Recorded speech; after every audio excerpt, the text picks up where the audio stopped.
कहानी की शुरुआत में हम एक छोटी सी लड़की को देखते हैं जो एक खेत में से कॉटन को तोड़ रही थी। ये लड़की कैनेडियन कॉटन क्लोथिस नाम की कंपनी के लिए काम करती है। अब सीन शिफ्ट होता है और हम इसी कंपनी के एक शोरूम को देखते हैं जहाँ काफी कस्टमर खरीदी करने के लिए आए हैं। अब हम श्रुति नाम की वर्कर को देखते हैं जो लिबी नाम की लड़की के साथ आई हुई थी।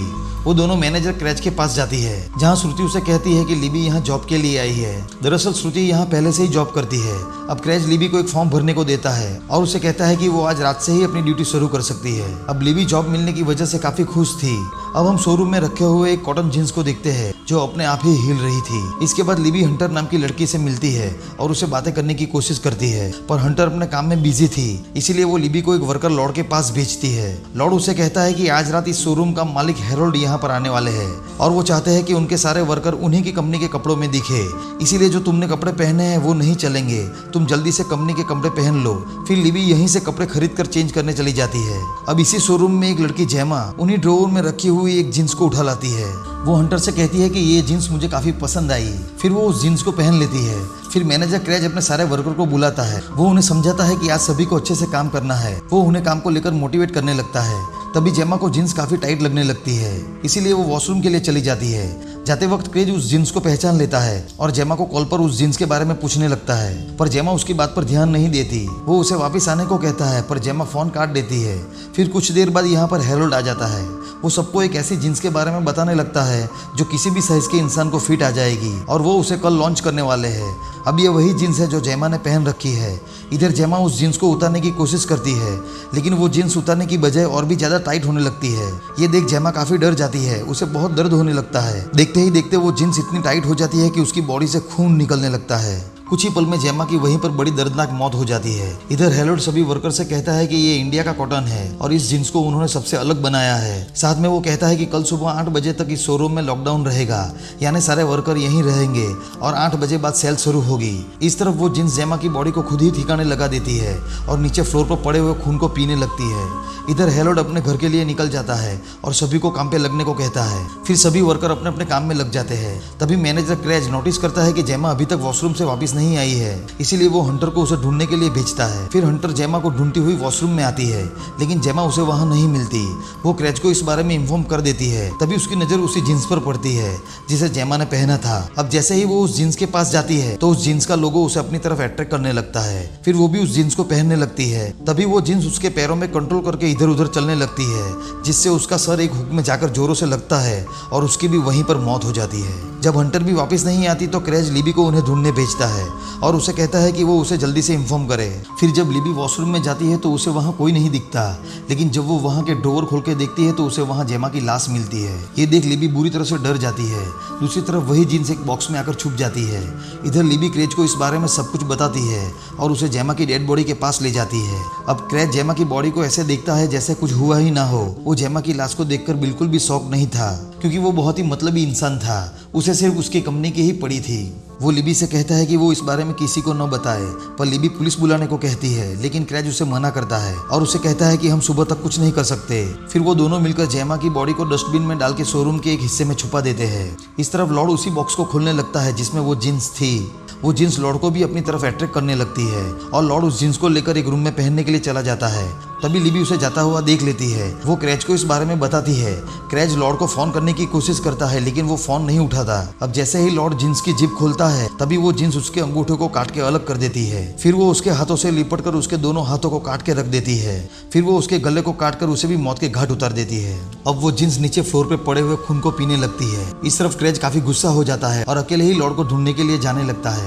उसे वहाँ बीच में एक बॉक्स पड़ा हुआ नजर आता है। अब जैसे ही वो बॉक्स खोल के देखता है तो उसे उसमें लॉर्ड का कटा हुआ सर मिलता है। तभी यहाँ लिबी आ जाती है और बॉक्स में लॉर्ड का कटा हुआ सर देखकर बुरी तरह से डर जाती है। क्रेज उसे चुप रहने को कहता है, लेकिन लिबी उसे फिर से पुलिस बुलाने को कहती है। पहले तो क्रेज उसकी बात मान लेता है, फिर बड़ी चालाकी से वो उसके सर पे वार करके उसे बेहोश कर देता है। इस तरफ शोरूम में लॉकडाउन खुल गया था। तभी यहाँ पर एक लड़की आती है जिसका नाम पैटोन है। वो एक यूट्यूबर है और वो अपने चैनल पे नए नए कपड़ों का रिव्यू करती थी और इसीलिए हेरोल्ड ने उसे यहाँ बुलाया था। वो उस जींस की डिजाइन पर फिदा हो जाती है। वो क्रेज से कहती है कि उसे उस जींस का एक सेट चाहिए। क्रेज जल्दी से वो जींस लेने के लिए स्टोर रूम में चला जाता है। इसके बाद पेटन अपनी लाइव वीडियो शुरू करती है। वो जींस का प्रमोशन करने लगती है, लेकिन तभी उसके पीछे रखी हुई एक जींस उसके गले को जकड़ लेती है और उसकी गर्दन को मरोड़कर उसे खत्म कर देती है। पेटन के क्रू को ये सब एक्टिंग लगती है, लेकिन तभी वो जींस सबके सामने खड़ी हो जाती है, जिसे देख सभी लोग बुरी तरह से डरकर वहां से भागने लगते हैं। फिर वो जींस सब पर हमला कर देती है और उनका खून पीने लगती है। फिर क्रेज उस जींस को खून पीते हुए देख लेता है और डर के मारे ऑफिस में आ जाता है, जहां उसे हेरोल्ड की वाइफ मिलती है। वो उसे पूछने लगती है कि वो यहाँ क्या कर रहा है। क्रेज उसे बताता है कि बाहर एक जींस सबको बुरी तरह से मार रही है, लेकिन वो उसकी बात नहीं सुनती और बाहर चेक करने चली जाती है। फिर क्रेज सीसीटीवी में देखता है कि उस जींस ने उस पर भी अटैक करके उसे भी मार दिया है। इसके बाद हम श्रुति को देखते हैं, जो गाना गाते हुए अपना काम कर रही होती है। तभी वो जींस यहाँ पर आ जाती है और उसी गाने पर डांस करने लगती है। वो श्रुति को किसी तरह का नुकसान नहीं पहुंचाती। कुछ देर बाद श्रुति का ब्रेक टाइम हो जाता है और वो कमरे में आकर कुछ खाने लगती है। दूसरी तरफ लिबी स्टोर रूम से बाहर आती है। उसे वहाँ पेटर्न का कैमरा मिलता है, जिससे उसे पता चल जाता है कि यहाँ पे वही जींस सारे लोगों की जान ले रही है। इधर ये जींस एक डमी को अपना होस्ट बना लेती है और वो अपने माथे पर खून की बिंदी भी लगाती है। इस तरफ लिबी जल्दी से श्रुति के पास आती है और उसे पेटर्न के मरने का वीडियो दिखाती है, जिसे देख श्रुति काफी डर जाती है। फिर वो दोनों वहां से जल्दी से भागने लगती है, लेकिन जब वो गेट पर पहुंचती है तो वो नहीं खुलता, क्योंकि पेटर्न के मरने के बाद फिर से लॉकडाउन लग गया था। तभी क्रेज उन्हें कॉल करता है और उन्हें अपने ऑफिस में आने को कहता है। फिर वो दोनों जल्दी से उसकी ऑफिस में आ जाती है। यहाँ लिबी श्रुति को जींस के डांस की वीडियो दिखाती है, जिसमें श्रुति उसके सामने खड़ी होकर गा रही थी। लिबी श्रुति से पूछती है कि उस जींस ने तुमको क्यों नहीं मारा। तभी वो कैमरा में देखती है कि वो डमी उनके रूम के बाहर आ गई है। लिबी श्रुति से कहती है कि शायद ये इंडियन है, क्योंकि उसके माथे पर बिंदी लगी हुई है। फिर लिबी श्रुति का फोन लेकर उसमें वही हिंदी गाना चला देती है। उस पर वो डमी डांस करने लगती है। अब उन्हें पक्का यकीन हो जाता है कि ये इंडियन ही है। फिर श्रुति उससे हिंदी में बातें करने लगती है और उसके बारे में पूछने लगती है कि वो कौन है और कहाँ से आई है, जिस पर वो डमी एक कटे हुए हाथ से दीवार पर हिंदी में लिखकर उन्हें बताने लगती है। अब हम मूवी के शुरुआत के सीन को देखते हैं।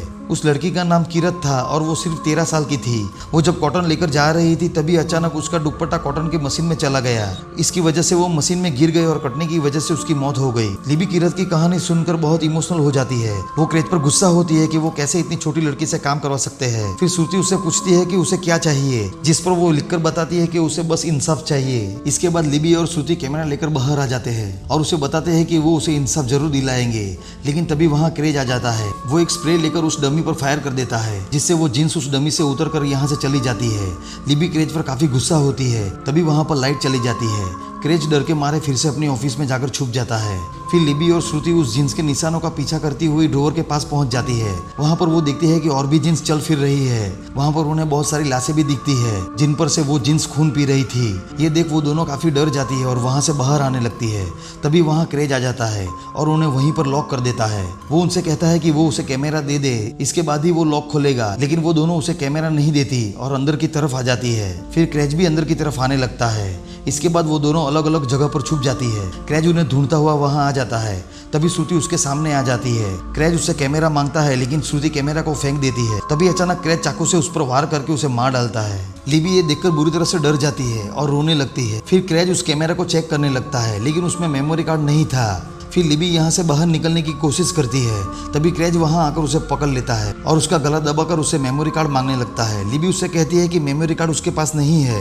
इस पर क्रेज उसे बेहोश कर देता है। तभी वहाँ बहुत सारे जींस आ जाते हैं। ये देख क्रेज वहाँ से भागने की कोशिश करता है, पर सभी जींस उसे पकड़ लेती है और उसकी बॉडी के सारे मांस को खा जाती है और आखिर में उसका कंकाल ही बच जाता है। फिर वो सभी वहाँ से चली जाती है, पर वो लिबी को कोई भी नुकसान नहीं पहुँचाती। फिर लिबी हॉल में आ जाती है, जहाँ वो किरत वाली जींस से मिलती है और उसे समझाने की कोशिश करती है कि वो किसी को न मारे, लेकिन वो उसकी बात नहीं सुनती। तभी सुबह के 8 बज जाते हैं। शोरूम के बाहर बहुत सारे कस्टमर आ चुके हैं। टाइम होते ही शोरूम खुलना शुरू हो जाता है। लिबी जल्दी से गेट को बंद करने की कोशिश करती है, लेकिन तभी भीड़ उसे धक्का देकर अंदर आ जाती है, जिससे उसका सर नीचे फ्लोर से जोरों से टकराता है और उसकी भी वहीं पर मौत हो जाती है। फिर सारी जींस मिलकर सारे कस्टमर को मार डालती है। मूवी के अंत में हम देखते हैं कि वो मेमोरी कार्ड लिबी के हाथ में ही था और यहीं पर ये मूवी एंड हो जाती है। दोस्तों, अगर आपको ये वीडियो पसंद आया हो तो वीडियो को लाइक और चैनल को सब्सक्राइब जरूर कर देना। मैं मिलूंगा नई कहानी के साथ, तब तक के लिए take care, good bye and thank you.